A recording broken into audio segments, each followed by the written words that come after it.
The Curse of the Devil's Oak. The Smoky Mountains were cloaked in the soft hues of twilight, the sun's last rays painting the peaks in gold and lavender. A group of 4 hikers, eager to complete their 3-day trek, trudged along the trail, their boots crunching against the gravel path. Leading the group was Emily, an experienced outdoorswoman with an uncanny knack for navigating even the most remote trails.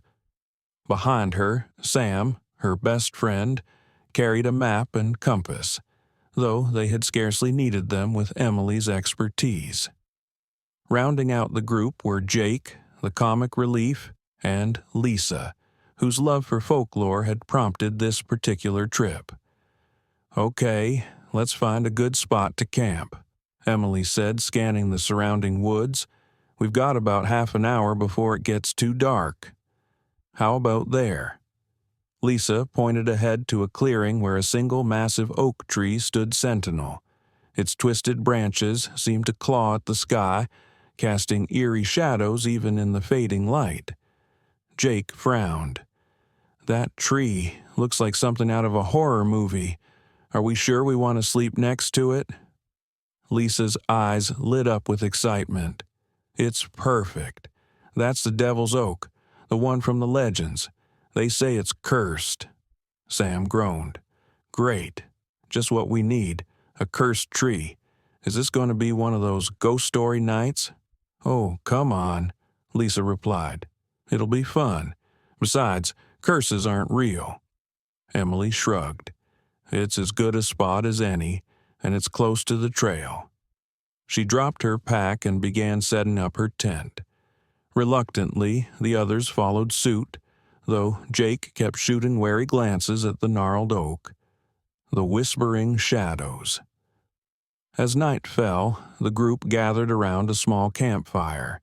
Lisa recounted the legend of the Devil's Oak, her voice low and dramatic. "Centuries ago, a man named Silas McCrae lived in a village near here. He was an outcast, accused of practicing dark magic. The villagers drove him into the woods where he supposedly cursed the land before disappearing. This tree is said to have grown from the spot where he uttered his final curse.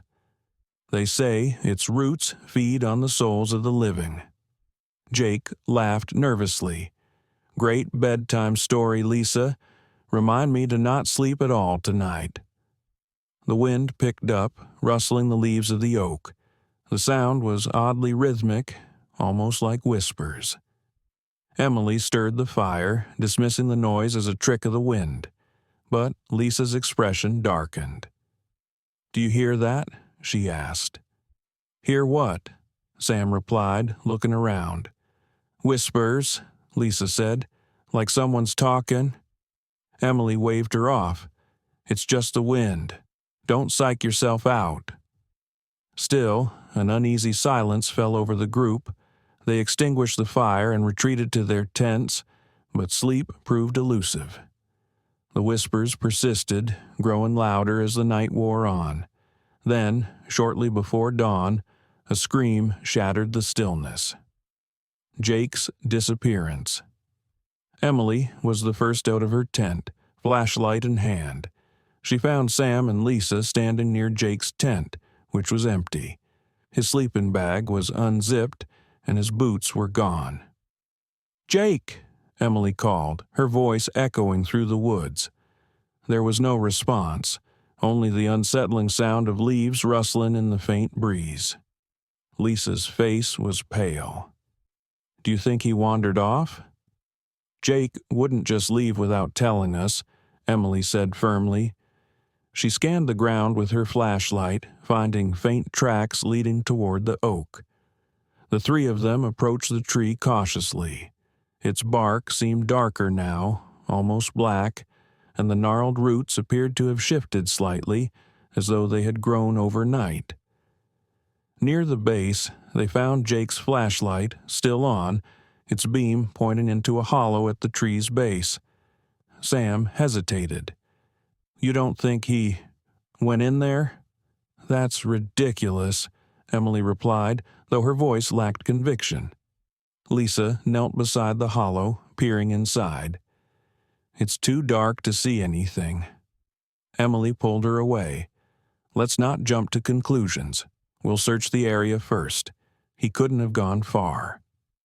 Uncovering the legend. As the morning progressed, their search yielded no sign of Jake. Exhausted and desperate, they decided to hike to the nearest ranger station for help. On the way, Lisa noticed carvings on a tree trunk, symbols that matched those described in the legends of Silas McCrae. "These marks," Lisa said, tracing them with her fingers. "They're wards, protective symbols." Sam scoffed. "Protective against what?" "The curse," Lisa replied. "Maybe Silas wasn't the one who cursed the land. Maybe someone tried to stop him." Emily sighed.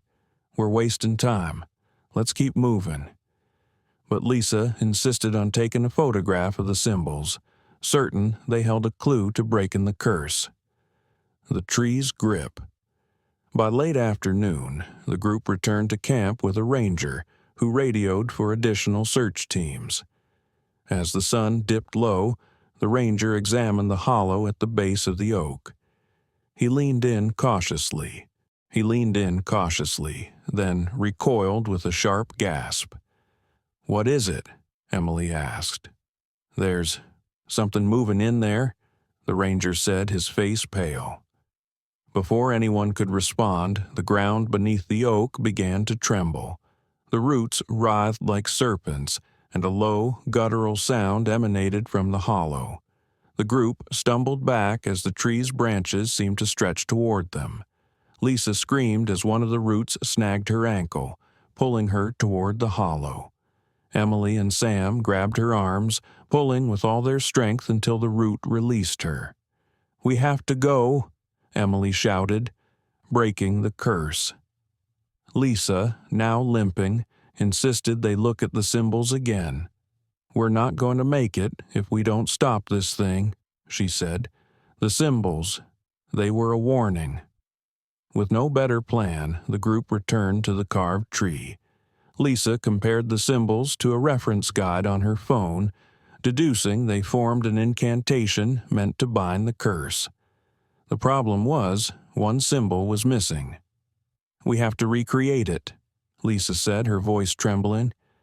Emily hesitated. "You mean carve it into the tree?" "Exactly," Lisa replied.